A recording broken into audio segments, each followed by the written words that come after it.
Hello everyone, it's Unit 13 here on scene at the homestead, and I'm going to make some modifications to this Bass Pro Shops 6-man cabin tent. Let's go inside and I'll show you what I'm talking about. I'm actually laying on the floor to try and get the angle for this mesh vent in the top of the tent.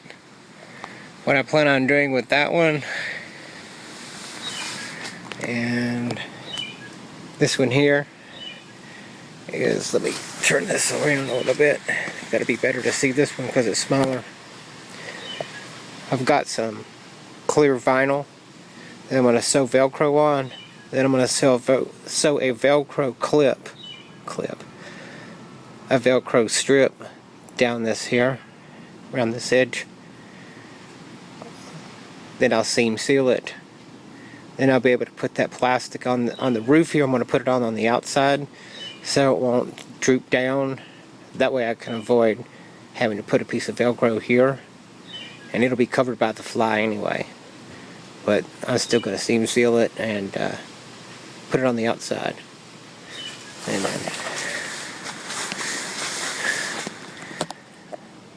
then, same thing for this one. This one's much larger than that other opening. Okay, that's all for the little triangles. Alright, now onto the windows. There's one of 3 windows that are in this tent. All the windows, luckily, are the same size. So all I'll have to do is make multiples of the same size there. What I'm going to do, same thing with this. I'm going to put Velcro strips around here, all the way around the edge. Then I'll sew some Velcro strips to the vinyl. Then I'll just be able to stick it up there. That way I can have the window open, but since it's a screen, in the winter time we may want to keep heat inside the tent, or if we're air conditioning the tent, the air conditioning in, but still be able to see outside. So the whole purpose of doing this is to give us a view, as well as be able to hold either cool or warm air in during seasons. Okay, that's all for the windows. Okay, the next part of the project, or third part of this, is going to be down here in this corner. There's a place for an electric cord to come in. So that way I could run an electric heater, but I most likely use gas. And then, more importantly, for these Florida summers or even winters down here, you need something to take the humidity out of the tent and make you comfortable so you can get a good night's rest. Especially in like disaster type situations, you want every advantage. So what I'm going to do with this section of the tent, since the electric opening is there, I'm going to put 2 circular fabric plenums in. I don't know if I'm going to go side by side, or if I'm going to go one here and then one up here, or probably put one here down low and then one up here. That way I make sure I can fit them inside this section here.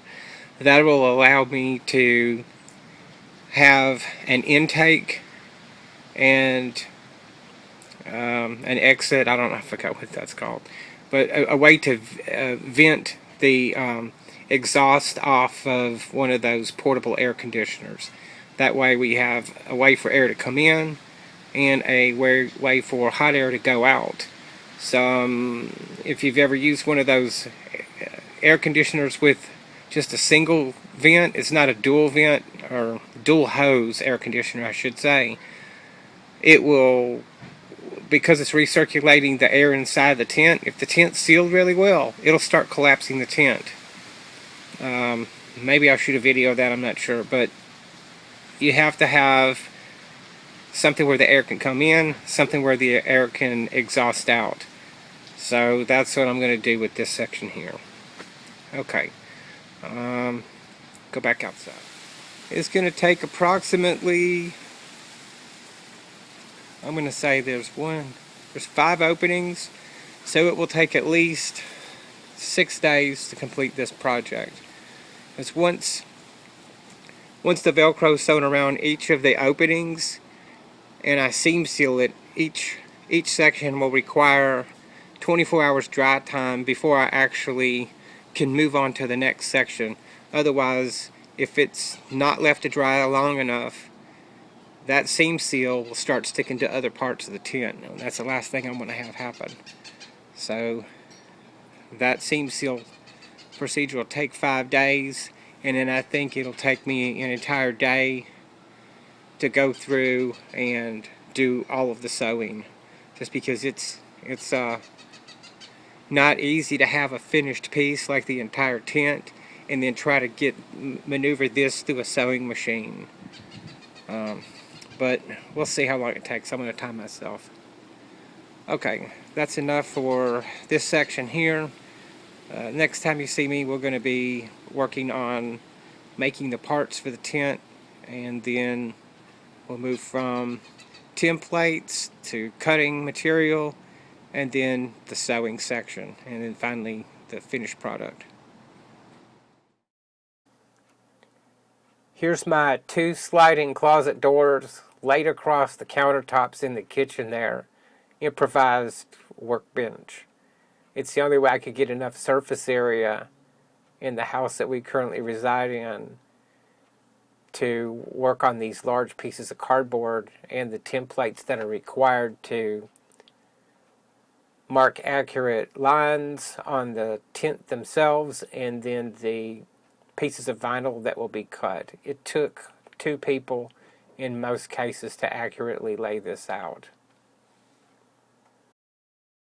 After laying out the lines on the cardboard, the next step was to place a cutting mat under the cardboard, then use a rotary cutter to cut the templates out. Once the templates were cut out, I then used those to lay out the lines onto the vinyl that I was going to use as the windows or coverings for the windows in there and the vent. It's on the roof. Once that was done, then I just used a pair of scissors to cut out the vinyl. Once the vinyl was cut, my next step was to use those templates to lay out the sew line for the Velcro onto the tent. Once I had accomplished that, I used a soldering iron that I got from Harbor Freight as an improvised heat knife or hot knife. It worked really good. Once I finished cutting that piece out, the next step was to sew the hook side of the Velcro onto the vinyl. The next thing I did was sew the air conditioner plenums onto the tent. That was a slow growing process.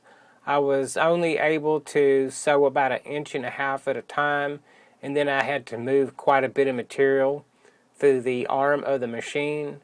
It was surprisingly slow. Once I got that done, then I moved over to sewing the loop side of the Velcro around the windows and then those triangle vents in the top of the tent. Once the parts were fabricated and the Velcro was sewn on where I wanted it to be, the next thing to do would be to test for fit and make sure everything lined up. I noticed that when I laid out the tent that there had been some movement in the fabric, so the layout wasn't perfect, but it was close enough to get it to work in every case. I didn't photograph or video any of those parts. Just didn't seem worth the time. Once the triangle pieces were laid out, this is what it looked like in place before the tent is put up. Once the tent was put up, I went inside and put up the vinyl windows. They all lined up very well. Some were just a little bit off, as I mentioned before, but it really wasn't enough to worry about. Plus, that vinyl stretches quite a bit when it gets warm. I think it took about a minute or less to install the vinyl windows onto the tent. Alright, there's the 3 plastic windows installed. On the interior, can't see the full section of it, but the triangle glass is put out here, so then there doesn't have to be any support across here. This screen acts like the support. Same thing for this triangle here. We've got all the see if I can do this one back here. All of the windows now are sealed fairly well, but we can still see outside if we want to. I do see possible problem here.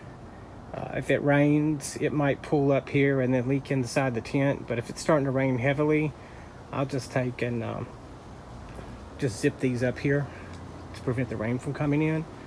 I have not seam sealed any of this because let's see, whoops, that's not seam sealed, that's not seam sealed, none of that is, so I expect some leakage, but we'll see what happens when we actually weather a storm in this tent.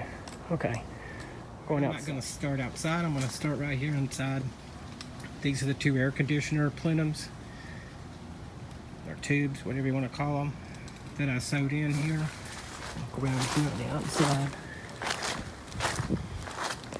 Okay, got the tripod set up. So here are the vent tubes, plenums, whatever you want to call them. That way I could set up the vent hoses to either pull in fresh air into the air conditioner to cool it off, and then it exhausts the hot air out here, or just run a system that runs from the exterior. This is 8-inch diameter here, so then I can run up to 8-inch hose. Oh, yeah, hose in there. Yep. And close it up here with this cord lock, so that way it keeps out the insects and unwanted creatures. And then to keep the rain off of it, just let it set down just like that. Not much to it. All right, let's wrap this thing up here. It took approximately 20 to 22 hours on this project, from laying out the templates on the cardboard all the way to that last stitch on the Velcro when attaching it to the tent. I used approximately 2.5 to 3 yards of 210D coated Oxford nylon in forest green, purchased for $4.99 a yard on sale, to fabricate the air conditioner plenums. I used 40 yards of the Velcro brand 1-inch hook and loop for a total cost of $100. And then I can't remember and I can't find my numbers for how many yards of the vinyl that I used, but I used 8-gauge clear vinyl purchased on sale from Joann's Fabrics. I got a really good deal on that. I just can't remember what it was. I'm very happy with this project. It turned out really good. The materials are high quality materials, and it accomplished exactly what I wanted. I can now pump cold air into that tent in these miserable Florida hot, wet days and nights that we have down here. And if you've ever experienced a natural disaster, something like recovering during your sleep in a nice, cool environment you can't put a value on that. So the 22 hours it took to do this project, it was well worth it. If you think that you found this video helpful, please give it a thumbs up, and if you would, share it with your friends who you think might find this useful. That's it for me. This is Unit 13. I'm out. Engine and Rescue 81, meet at dispatch, chest pain, 9027 Woodman Avenue. Engine 34 to the south, 3528 Adams Boulevard. Engine 261 smoke detector, 260 South Highland Avenue.